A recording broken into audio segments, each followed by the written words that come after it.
নিকটাত্মীয় ভাই বোন মামা চাচা যাদের সাথে ব্লাডের কানেকশন আছে রে আত্মীয়তা আছে এদের জন্য খরচ করবা। ওয়ালিয়াতামা ওয়াল মাসাকিন এতিমদের জন্য খরচ করবা, মিসকিনের জন্য খরচ করবা। আমার আল্লাহ বলে দিয়েছে এদের জন্য খরচ করবা। এক নম্বরের খরচ কার জন্য? মা বাবা। এক নম্বর মা বাবা। এরকম বহু সন্তান আছে জমিনে নতুন জুতা পরিয়া নতুন কাপড় চোপড় পরিয়া গোরস্থানের পাশ দিয়ে থপ থপ করে হেঁটে চলে যায়। একটু সূরা ফাতিহা ইখলাস তার মুখে দিয়ে আসে না। এই রাস্তার পাশে তার মা ঘুমাই রইছে, এই রাস্তার পাশে তার বাবা ঘুমাই রইছে রে। মা বাবার কবরে আগুন জ্বলে। সে যদি জানতো রে তার মা বাবা চরম বিপদে আছে, এই সন্তানের জন্য মা বাবা কি না করলো। বিদেশ থেকে ছেলে আসে লাকিস নিয়া, স্ত্রীর নজর লাকিসের দিকে, ভাইয়ের নজর লাকিসের দিকে, বোনের নজর লাকিসের দিকে। সবার টেনশন আমার জন্য জানি কি আনলো রে এবারে বিদেশ থেকে। একটা মাত্র মানুষ মা, নজর সন্তানের পেটের দিকে কখন জানি বাজান খাইছে।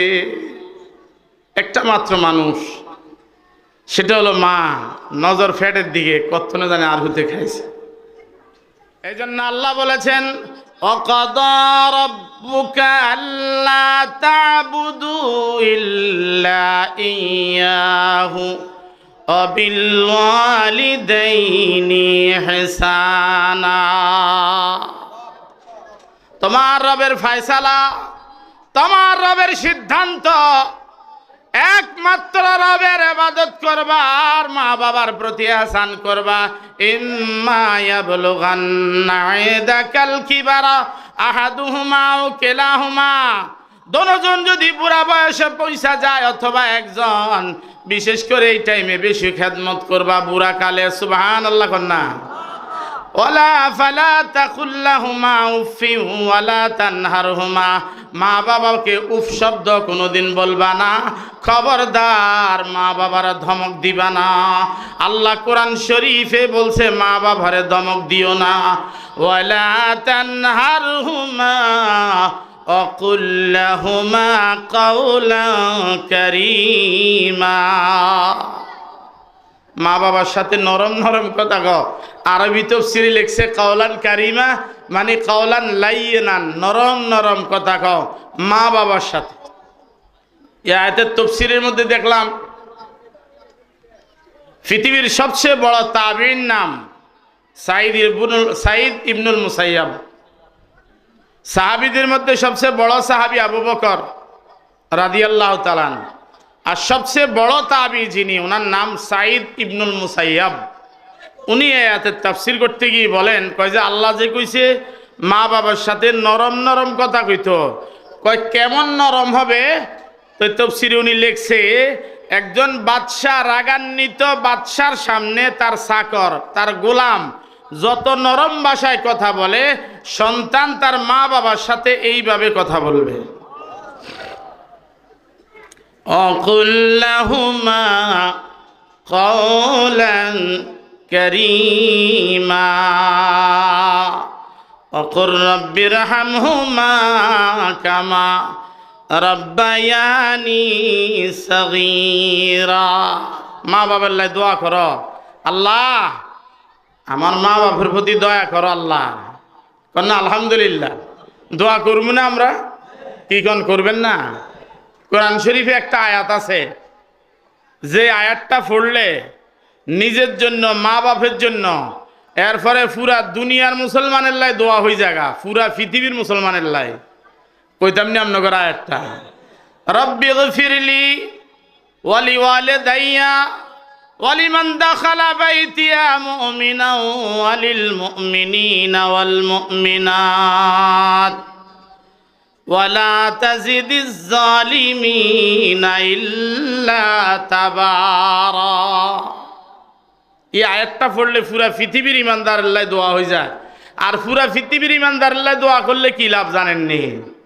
সারা পৃথিবীতে বর্তমানে 200 কোটি মুসলমান। 100 কোটি? কথা কন না, 100 কোটি? 200 কোটি মুসলমান। যদি আপনি দোয়া করেন 200 কোটি মুসলমানের জন্য, আপনি দোয়া করছেন তামাম পৃথিবীর ইমানদার মুমিন মুসলমান সবাইরে মাফ করে দাও। দ্বীনের নবী বলেন যত মুসলমান পৃথিবীতে, আল্লাহ তত নেকি তোমার আমল নামায় ঢুকাই দিব। সুবহানাল্লাহ, কত সহজ। 200 কোটি সওয়াব আপনার আমল নামায় ঢুকবে মাত্র 5 সেকেন্ড দোয়া করলে। আল্লাহ পুরা পৃথিবীর সব মুমিন মুসলমানরে মাফ করে দেন। না আমিন? পাইতেন না? আচ্ছা কোনসা ইহুদি কত পৃথিবীতে?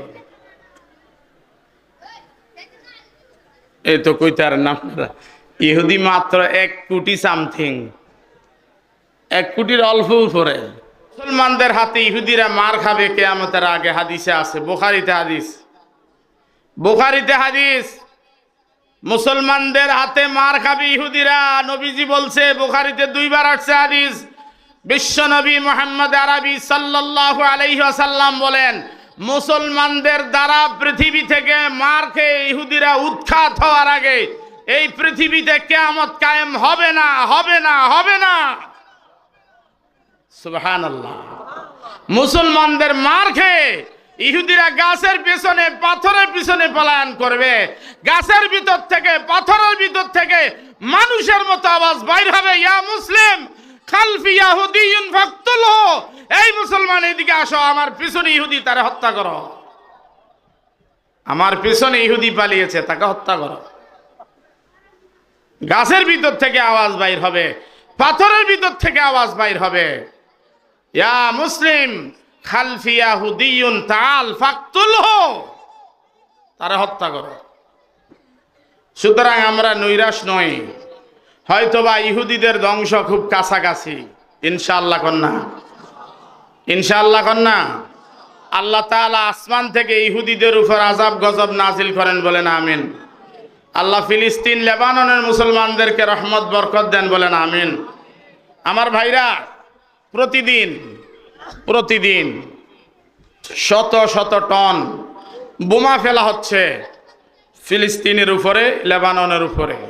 হাজার হাজার মুসলিম মারা যাচ্ছে, শিশু, নাবালেগ, বৃদ্ধ। হাসপাতালে হামলা, আশ্রয় কেন্দ্রে হামলা, শিক্ষা প্রতিষ্ঠানে হামলা, এরপরে হাসপাতালে হামলা।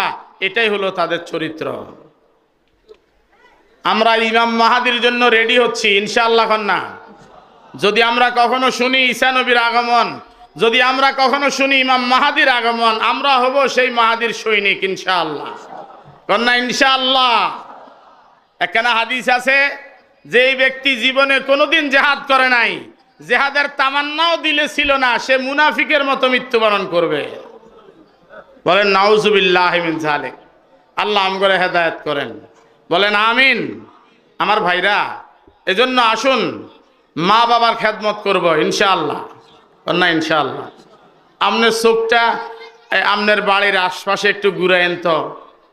আমি তো সবাই চিনি না, দেখবেন যেগুন সুখে শান্তিতে আছে, এ খোঁজ খবর নিছেন, মা বাবার লগে খুব ভালো আচরণ করছে, এই জন্য খুব ভালো আছে, সুখে শান্তিতে আছে ছেলে মেয়ে নিয়ে। আজ দিকে দেখবেন হাজামাখারি সিঁড়ি যায়, হেন্দি সিলাইছে আরেক কিনা দি সিঁড়ি যায়, হেন্দি সিলাইছে আরেক কিনা দি সিঁড়ি যায়। খুঁজলই দেখেন যে মা বাবার সাথে আচরণ ভালো করে নাই। মা বাবার সাথে যদি আচরণ ভালো হয়, তাহলে নিশ্চয়ই নিশ্চয় আপনার রিজিকের দুয়ার খুলে যাবে ইনশাআল্লাহ কন্যা, ইনশাআল্লাহ। পৃথিবীতে 2টা শাস্তি আল্লাহ তাআলা মানুষকে নগদ দিয়ে দেয়। এই শাস্তি দেওয়ার আগে মৃত্যু হয় না। একটা হলো মা বাবার সাথে বেয়াদবি, আর একটা হলো জুলুম। কারো প্রতি জুলুম করলে আল্লাহ শাস্তি দিবেই মরার আগে, মরার আগে শাস্তি পাইব। আরেকটা মা বাবার সাথে বেয়াদবি। আমাদের 14 গ্রামে আমার এক উস্তাদ বলেছেন ঘটনাটা। 14 গ্রামে এক বাপেরে 4 ছেলে মিলি ফিরছে, 4 ছেলে বাপেরে ফিরছে, ফিডি গলাত রশি বাঁধি চেঁচাই লই যেতেছে, খালো ফালাই দিব। সে চেঁচাই নিতে নিতে রাস্তার মোড় একটা আসছে রি, বাপে কয় আমার এবার ছাড়ি দে, আর নিস না, আরে এন ছাড়ি দে। ভূতেরা কয় কিনলে ছাড়বো না। তো বাপে কয় একটা ঘটনা হন, আমি যখন জোয়ান আছিলাম তখন আর বাপেরে কিলায় গলাত রশি বান্ধি এই পর্যন্ত আনে ছাড়ে দিছি, বুঝলেন না? আর বাপেরে কিলায় আই তবু দাদারে ইয়ানো আনি ছাড়ে দিছি, আরো ছাড়ে দে, তো হলাইন ছাড়ে দিছে। একজনে ফিরছে, আল্লাহ কয়জন দিয়ে ফিরছে তারে? সুবহানাল্লাহ। আল্লাহর কাছে বাহিনীর অভাব আসেনি, কথা কন না দে। ছোট্ট ছোট্ট বাহিনী দিয়ে কাম করি হালায়। নমরুদ্দারে মারছে ছোট্ট মুশাক্কা দি, এরপরে সাইয়ারে আবাবিল ফাঁকি দি, ছোট্ট ছোট্ট ফাঁকি দি মাইরে লাইছে আব্রাহারে, ঠিক কিনা? আল্লাহর বাহিনীর কোনো কি নাই, কথা কন না দে। আলহামদুলিল্লাহ কইতেন ননি? যে কাম বড়রা পারে না এরা ছোটরা পারে, এটা আমগো দেশে প্রমাণিত হইছে না নি? চোর কোনোদিন ইমান থাকতে চুরি করতে পারে না। দেখেন বিভিন্ন জায়গায় বাংলাদেশে চোরাই মাল বিক্রি করে, চোরাই মাল। তো সবাই জানে চোরাই মালের দাম কম। হুন্ডা যেটা চুরি হয়েছে দাম হইলে 1,20,000, এখন চোরাই অনে এটার দাম 20,000 টাকা। আর স্পষ্ট হাদিসে নিষেধ আছে, কেউ যদি জানে কোনো মাল চোরাই, চোরাই মাল এটা কেনা নিষেধ। আর যদি সে কিনে সেও চুরিতে শরিক, চুরির মধ্যে সেও অংশীদার। চোরাই মাল জানি শুনি কে নাকি? মোবাইল চোরাই মাল জানলে কিনবেন না, খবরদার। চোরাই মাল কিনা হাদিসে নিষেধ আছে। নবী আলাইহিস সালাম চোরাই মাল কিনতে নিষেধ করেছেন। আমার ভাইরা, যে সমস্ত বস্তু আল্লাহ তাআলা হারাম করেছেন এগুলি বিক্রি করা হারাম। ইন্নাল্লাহা ইযা হাররামা শাইআন হাররামা সামানাহু। দ্বীনের নবী বলেন, আল্লাহ কোন বস্তু যদি হারাম করে দেয় এটার বিক্রি করা হারাম। মদ, এটা খাওয়া কি হারাম, জায়েজ না হারাম? বিক্রিও। মূর্তি বানানো হারাম, মূর্তি বানানো হারাম, মূর্তি ঘরে রাখা হারাম, মূর্তি কেনা বেচাও হারাম। বোঝা গেছে নি? মুসলমানের শিশুরা, মুসলমানের পুরুষ মহিলারা বাঘ ভুল্লুকের মূর্তি, হাতির মূর্তি, বাজ পাখির মূর্তি তার ঘরের মধ্যে সুকেসের মধ্যে সাজাইয়া রাখে। হাদিস শরীফে আছে, নবী আলাইহিস সালাম বলছে, লা তাদখুলুল মালাইকাতু বাইতান ফিহি কালবুন আও তাসাবির। যেই ঘরের মধ্যে কোন ছবি আছে রে, যেই ঘরের মধ্যে কোন কুকুর থাকে, ওই ঘরে আল্লাহর রহমতের ফেরেশতা ঢুকে না। এখন একজনে হাদিস এটা হুন্না কয়, তাইলে কুত্তা লগে রাখতেইব, তাইলে আর আজরাইল আইতেইতো না, বুঝুন না? ওই কুত্তা থাকলে ফেরেশতা আইতে পারে না, তাইলে আর কি? তা আরেকটা কয় যে এই কুত্তা মরেনি, কয় কুত্তারে যে ফেরেশতা জান কবজ করে সেই কুত্তাই ফেরেশতা তোরটা নিবে। কথা বুঝিস না? যে কুত্তা তো মরে নাকি? কুত্তা মারিন না, যেটা হাঁটাইব সেটাই তো জান কবজ করব। আল্লাহ হেদায়েত করেন, কোন আমিন। তবে নেতা নেত্রীর ছবি রাউন জায়েজ আছে, কি কন? না, নেতা নেত্রীর ছবি শুয়ে এরপরে ঘরের আলমিরা, এরপরে ঘরের সামনে এই ছবি টানাই রাখন জায়েজ আছে, কি বলেন? হ্যাঁ, জায়েজ নাই। তো ফেরেশতা ঢুকবে না তো? নেতার ছবি থাকলে, নেত্রীর ছবি থাকলে ঘরের মধ্যে, আমি কোনো পার্টির কথা বলি না, যেই পার্টি হোক, যেই পার্টির নেতা নেত্রীর ছবি ঘরে থাকবে, এই ঘরে আল্লাহর ফেরেশতা ঢুকবে না। গতকালকে এই আয়াতটা পড়েছিলাম আমি, ইন্নামাল খামরু ওয়াল মাইসিরু ওয়াল আনসাবু ওয়াল আজলামু রিজসুম মিন আমালিশ শাইতান ফাজতানিবু। আল্লাহ বলেন, মদ, জুয়া, আনসাব, সম্মান সূচক বেদি, ভাস্কর্য, নেতা নেত্রীর ভাস্কর্য বানায়া চার রাস্তার মুখে বানায় রাখা, এটা মুসলমানের চরিত্র নয়, এটা কাফের মুশরিকদের চরিত্র। আমার নবীকে আল্লাহ পাঠিয়েছেন মূর্তি ভাঙ্গার জন্য, মূর্তি গড়ার জন্য নয়, মূর্তি ভাঙ্গার জন্য। বাংলাদেশের রাস্তার মোড়ে মোড়ে মূর্তি সাজায় রাখছে, রাস্তার মোড়ে মোড়ে বিভিন্ন নাম বেনামে মূর্তি সাজায় রাখছে, হাজার হাজার টাকা খরচ করে ভাস্কর্য সাজায় রাখছে। এগুলিতে কোনো ফায়দা নাই, এগুলিতে কোনো কি নাই, ফায়দা নাই, তো গুনাহ আছে, কবিরা গুনাহ। ওয়াল আনসাব, ভাস্কর্য, সম্মান সূচক বেদি, ওয়াল আজলাম, লটারির তীর, শুভ অশুভ নির্ণয়ের তীর, এগুলি ইসলামে নিষেধ। আজকের দিনে আল্লাহ জুয়া খেলা কোরআন শরীফে নিষেধ করেছেন, মাইসির মানে জুয়া, অথচ মোবাইলে পর্যন্ত জুয়া খেলে।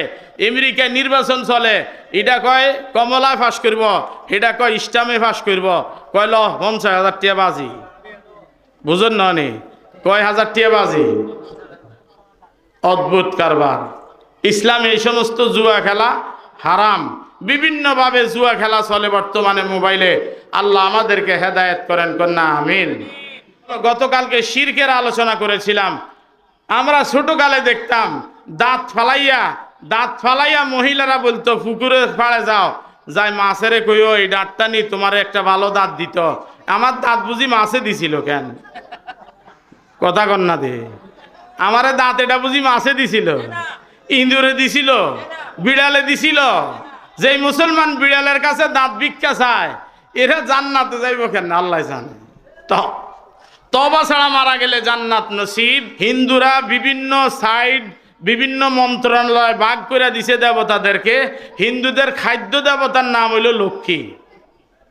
খাদ্য দেবতার নাম কি? বিদ্যা দেবতা আর একজন, সুস্থতার দেবতা আর একজন।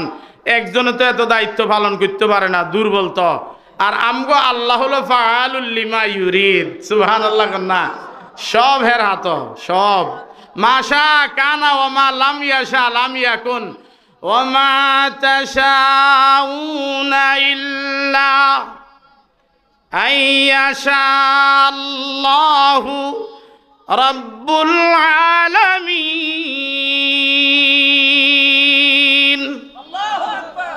আল্লাহ কয় তোমরা যা চাও হবে না, রব্বুল আলামিন যদি না চায়। রব্বুল আলামিন চাইলে হবে, নতুবা হবে না। সুবহানাল্লাহ না। আপনি বড় ধনী হইতে চাইতেছেন, ব্যবসা দিছেন, এই বিষয়টা আল্লাহ চাইতে হইব। আল্লাহ কয় আমি চাইতে হইব। আপনি নামাজ পড়ি হেদায়েত পাই জান্নাতে যেতে চান, এই বিষয়টা আল্লাহর সিদ্ধান্ত থাকতে হবে। সুবহানাল্লাহ না। আপনি বিদেশ যায় চাকরি করি বড় ধনী হইতে চান, এই বিষয়ে আল্লাহর সিদ্ধান্ত থাকতে হবে। বাংলাদেশে প্রতি বছর শত শত লাশ আসে বিদেশ থেকে। এরাও টাকা কামাই করতে বিদেশ গেছে, কিন্তু মারা গেছে। কি বলেন? এরাও তো টাকার জন্য বিদেশ গেছিল, বিদেশে যায় তারা মারা গেছে। গতকালকে একটা হাদিস বলছিলাম, 7 শ্রেণীর মানুষের উপরে আল্লাহ পাকের গজব। খেয়াল আসেনি আপনাকে? যারা গতকাল ছিলেন, একটা শ্রেণী রয়ে গেছে গা। 6 শ্রেণীর আলোচনা হয়েছে, একটা শ্রেণী রয়ে গেছে। এটা এখন বইলা দেই। নবীজি বলেন মালউনুন মান কাম্মাহা আমানিত তরিক, ওই লোকের উপর আল্লাহ পাকের অভিশাপ এবং গজব, যে কোনো অন্ধরে রাস্তা না দেখাইয়া বিপরীত দিকে চালাই দিছে। অন্ধ মানুষ বেটা কইছে ভাই আজিগঞ্জ বাজারের রাস্তা কোয়ান দি, তো হে রাস্তা দিছে দেয় দিছে খালের দিকে। অন্ধ বেটা খালের দিকে যাই হড়ি গোসল করি বাইক চলে এসে, বুঝেন নি? এই যে অন্ধরে খালে ফালাইছে, উল্টা রাস্তা দেখায়। নবীজি কয় মালউনুন মান কাম্মাহা আমানিত তরিক, যে অন্ধরে বিপরীত দিকে রাস্তা দেখাইছে, রাস্তাটা না দেখাই উল্টা দেখাইছে, তার উপর আল্লাহ পাকের গজব। নাউজুবিল্লাহ কইতেন না। এই হাদিসটা যখন আমি পড়ি, তো আমার মনের মধ্যে একটা কথা আসছে, এটা আপনাদের কই কেন কইতাম, মনোযোগ। যে রাস্তা চিনি উল্টা রাস্তা দেখাইছে অন্ধরে, তার উপর আল্লাহ পাকের গজব। নবীজি কইছে যেই আলেমেরা কোরআন হাদিসের সঠিক কথা জানে, না জানি সাধারণ মানুষের বিপরীতটা দেখায়, আমার মনে হয় তাদের উপর আল্লাহ পাকের গজব। কথাটা মনে হয় বুঝাইতে পারি না। হক কথাটা জানে, কয় না। হক কথাটা জানে, বলে না। অনেক লোক আছে বিভিন্নভাবে বিভ্রান্ত করে মানুষদেরকে। কোরআন হাদিসের মেসেজ একটা, সে বুঝায় আরেকটা। সে মানুষকে আল-আওয়ামু কাল-আনাম, সাধারণ মানুষ হলো প্রাণীর মতো। এরা আলেমদের অনুসরণ করে, আলেমরা যেই দিকে রাস্তা দেখায় সেই দিকে চলে। কি বলেন? এই জন্য ভাইরা আসেন আল্লাহর দিকে আসেন। ফাফিরু ইলাল্লাহ। কোন দিকে? আল্লাহর দিকে। কোন দিকে? দেখায় হাজীগঞ্জ বাজারে, পশ্চিম বাজারে ওয়াজ হচ্ছে। পশ্চিম বাজারে আমি নিজ কানে শুনেছি, বক্তার টুপি আমার তাই উঁচা, পাঞ্জাবি আমার তাই লম্বা। কথা বুঝলেন? পাঞ্জাবি আমার তাই লম্বা, হ্যাঁ টুপির মধ্যে এই মোটামুটি হাঁসের মুড়ি লন যাইব, এত বড় টুপি। কথা বুঝলেন? কি ওয়াজ করে শুনেন, কয় আপনারা বিপদে পড়লে জোনায়েদ বগদাদি আল্লাহর ওলিরে বলাইবেন, ইয়া জোনায়েদ, ইয়া জোনায়েদ, ইয়া জোনায়েদ। এই পৃথিবীতে আল্লাহ ছাড়া কারো জিকির করলে সে আবু জেহেলের মতো কাফের হয়ে যায়। কেউ যদি সকাল বিকাল জিকির করে ইয়া আব্দুল কাদের জিলানি, ইয়া আব্দুল কাদের জিলানি, আবু জেহেল যেই রকম কাফের সে ওই রকমের কাফের। আল্লাহ ছাড়া কারো জিকির বৈধ নয়। আল্লাহ ছাড়া কারো জিকির বৈধ নয়। জিকির হবে কার? কথা বলেন, জিকির কার? কসম হবে কার নামে? জবাই হবে কার নামে? মান্নত হবে কার নামে? এই সমস্ত বিষয় আল্লাহ ছাড়া কাউরে শরীক করবে, আবু জেহেলের মতো কাফের হয়ে যাবে। মুসা নবী কত বড় নবী, আল্লাহ কয় ফেরাউনের কাছে যান, যান, ইযহাব আনতা ওয়া আখুকা বিআয়াতিনা ওয়ালা তানিয়া ফি যিকরি বা আন যিকরি। আমার মুখস্থ নাই। আল্লাহ কয় মুসা নবীরে কয় আপনার বাইরে লই ফেরাউনের কাছে যান, আমার জিকির চাইয়েন যেন ভুলি যাইয়েন না, চাইয়েন আয় আল্লাহরে জিকির করতে ভুলি যাইয়েন না। মুসা নবীর আল্লাহ বলতেছে, মুসা নবী কত জলিলুল কদর পয়গম্বর, বনি ইসরাইলের সর্বশ্রেষ্ঠ নবী মুসা নবী। আল্লাহ কয় আমার জিকির চাইয়েন ভুলি যাইয়েন না। দাওয়াত দিতে যাইতে আছেন তো আমার জিকির করতে করতে যাইয়েন, হেন যাই আমি আল্লাহরে ডাকবেন, তাইলে আমার সাহায্য পাইবেন, ফেরাউনের কবল থেকে বাঁচতে পারবেন আমার সাহায্য থাকলে। ও মুসলমানেরা, তুমি তবলিগের কাজ করো, ফিরের কাজ করো, আলেমের কাজ করো, এলেমের কাজ করো, সংগঠনের কাজ করো, সব সময় আল্লাহকে জিকির করো, তাইলে সফলতা আসবে, নতুবা সফলতা আসবে না। আল্লাহর জিকির ছাড়া সফলতা আসবে না। নবীর সাহাবীদের চরিত্র ছিল হুম বিল্লাইলে রহবান অবিন্নাহারে ফরসান। দিনের বেলায় অশ্বারোহী, রাতের বেলায় তাহাজ্জুদের মুসল্লায় মালিকের সাথে যোগাযোগ করত, যার কারণে দিনের বেলায় যেখানে যাইতো সেখানে বিজয়, রাতের বেলায় মুসল্লায় কান্নাকাটি। নবী সাহাবীর চরিত্র হুম বিল্লাইলে হুম বিন নাহারে ফরসান অবিল লাইলে রহবান। রাতের বেলা হেরা মুসল্লায় দাঁড়ায় দাঁড়ায় লম্বা খেরাতে তাহাজ্জুদ আর রোনাজারি। দিনের বেলায় যে এলাকা গেছে কাফিররা এলাকা ছাড়ি দিয়ে গেছে।